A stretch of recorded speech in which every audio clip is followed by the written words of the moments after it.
Hi, my name is Jamil, and you're listening to Public Health World.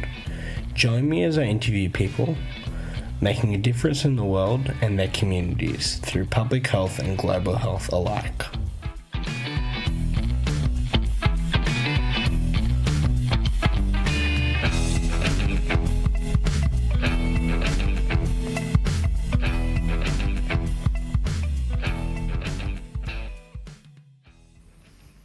This podcast was recorded on Kaurna country. I would like to pay respects to the Kaurna people, past, present and future. I would also like to acknowledge that this land always was and always will be Kaurna land. I would like to pay my respects and acknowledge any other First Nations people listening in Kaurna country or around the world. So today we're going to talk about drugs. We're going to talk about harm reduction in particular, and we're going to talk about some recent policy changes in Canberra in Australia. For those who don't know where that is, that's the capital of Australia. Now, Canberra has always been at the forefront of what some might call radical harm reduction.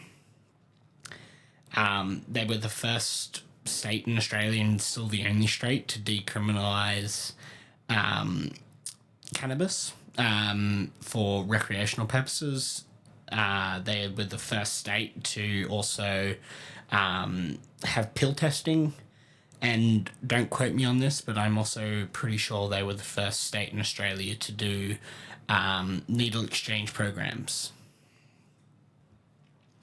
Thus, it makes sense that Canberra has been the first Australian territory or state to decriminalise the vast majority of what most people would consider hard drugs.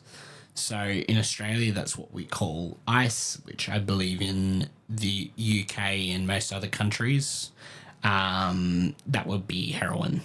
They've also decriminalised amounts of cocaine, LSD, and other drugs as well, which we will talk about later. Today we will discuss the possible upsides of this, as well as some of the possible downsides.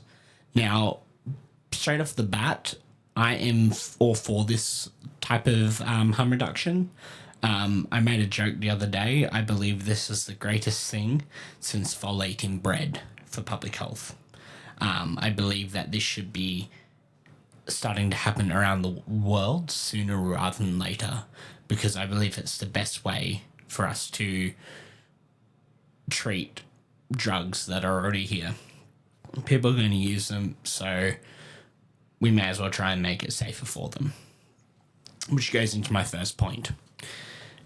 To start with, I'd like to tell people a little bit about harm reduction. So harm reduction is this idea where essentially people are going to do something stupid at some point, whether that be drugs or whether that be all sorts of other different things, even driving drunk, all those sorts of different things. It can be all sorts of other areas as well, not just around drug and alcohol, but for the sake of what we're talking about today, I'm just using this. In terms of drug use, harm reduction might be needle exchanges or other areas handing out clean drugs for instead of giving people like drug testing essentially is another term for it, where essentially you go into a clinic to test to see if your drugs have been cut with something that's like fentanyl, for instance, which is very potent and very dangerous. People are going to use these drugs, so if we can keep them essentially healthy-ish, not necessarily completely, but essentially keep them not in hospital, it ends up saving people, especially the government money. So basically the idea of this is to essentially keep people healthy.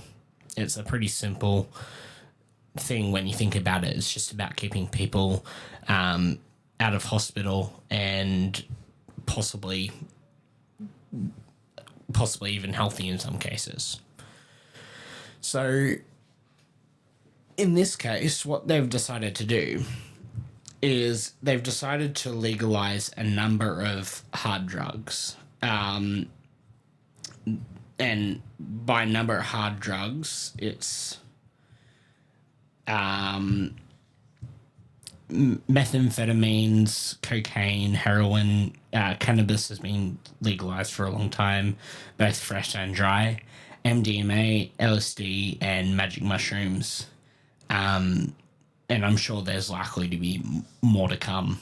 Now, some have come out and said this is a stupid idea. Often the people who come out and say this don't understand harm reduction. So Canberra's done something very interesting, and they followed essentially what's known as kind of often known as the Portugal model. And what the Portugal model is it basically the idea is you legalize the drugs, or decriminalize in this case. And what it does is it essentially, if it's done right, it stigmatizes drug use. People are going to use drugs, but if they're too ashamed or too scared or too other issues to go and get help, then they're less likely to. Now, what we saw in Portugal was when they decided to legalize all these drugs, is we saw a huge decrease in drug abuse. Now, part of that is because they did it very smart. They had all the infrastructure, all the essentially everything people needed to go straight into helping themselves. Whereas if you look at, say, Oregon in America, where they attempted the same thing, the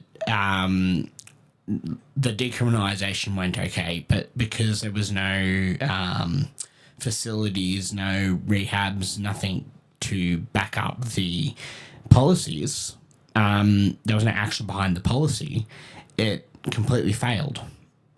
So my point is if we look at Canberra, we need to look at how Portugal succeeded and how Oregon failed. Now, there are a lot of bonuses of decriminalizing drugs, as I mentioned a few before, but in saying that, there are also some downsides, and a lot of them lie with the government. Now, you can decriminalize drugs, but if the rehabs and if the facilities and options aren't there to get help, if they choose to get help, then essentially the whole idea of legalizing drugs in this particular way goes out the window. It doesn't work. So we need to be smart about it. Now, once again, I'm not too sure on the drug rehabilitation centres and things like that in Canberra, how many they have and if they're even good. Part of that, I think, is, I hope, to be honest, I hope they do. Canberra's been very good in that sense for a long time, so I assume they would. I think we also need to have another look as well in the sense of what could be really good about it. If it's done right, we will see less drug use and less drug abuse, because if it's destigmatized and not this fun, highly illegal thing anymore, you're actually going to see less people use it. And we saw this with cannabis in the United States. When cannabis got legalized, we saw a huge decrease in the people actually using it. Same with a lot of other things in history as well. Alcohol during Prohibition. We saw more people use alcohol then than after Prohibition because it was illegal and fun. But So if we can decriminalize it, destigmatize it, and then the education and the facilities and the programs and all the other things need to follow. If they don't follow, then it's not going to work. It's going to end up like Oregon. So I'm not suggesting just legalizing drugs. I'm suggesting we need to decriminalize or even better legalize drugs in order to, in order to help public health, essentially.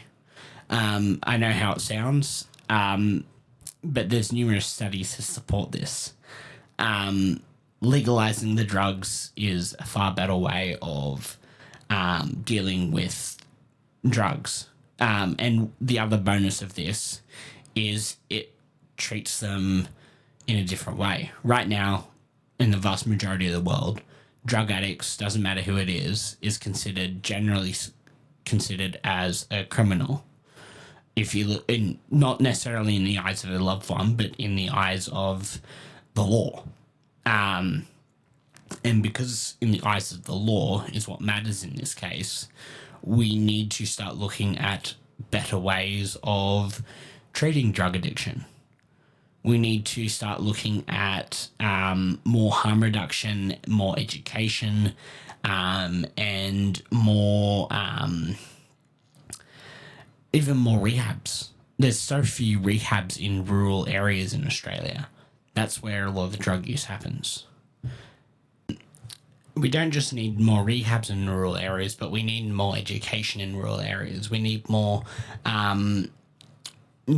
less stigma and more help. We need to start treating people like this like they have an illness, not like they are a criminal. A lot of people who use drugs aren't bad people. In fact, in my opinion, no one is a bad person. Their decisions might be bad, but not necessarily them. And in a lot of cases of drug use, chucking them in jail just exacerbates the problem. We need to start looking at models that actually work. Chucking someone in jail because they use drugs does not work anywhere in the world.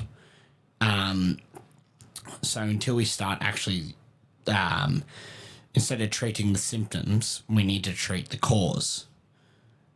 Have a look at what the causes are. Generally speaking, poverty is a huge one, especially in certain types of drugs. We need to start looking at other areas as well with like mental health. Adding mental health to our Medicare would be a great starter. There's all sorts of other different things we could be doing as well, but we don't. Bottom line is, if Canberra does this well, it will be absolutely phenomenal. And it could be the new model that the rest of Australia could follow suit on. If it's done poorly, or just essentially they don't have the facilities, they don't have the essentially everything to back up the policies, then this could turn very, very bad. And I'm personally quite interested to see how this turns out. So I hope you enjoyed my podcast episode. I know it was a little bit of a weird one because I didn't really have anyone to talk to. I'd love to know people's feedback. If you think I should do more solo style podcasts, let me know. If you'd rather me just do guest podcasts, also let me know. If you want to reach out to me, I'm available generally through LinkedIn is probably my best spot. And that's just my name, Jamil Locker. On LinkedIn, I will add a link to that as well on in the show notes, as well as a couple of links to some articles around harm reduction, and also a friend of mine, Amari Richardson, another podcaster who does the Public Health Millennial. He, at the start of his podcast a couple of years ago, he interviewed a lady, I've forgotten her name, who does who's done a lot of harm reduction in the past, and I think still continues to do harm reduction over in America. So I might also link that podcast in the show notes as well if people want to know a bit more in a bit better of an explanation of essentially the sorts of ideas that Canberra is doing, but slightly different. So, yeah, thank you for listening.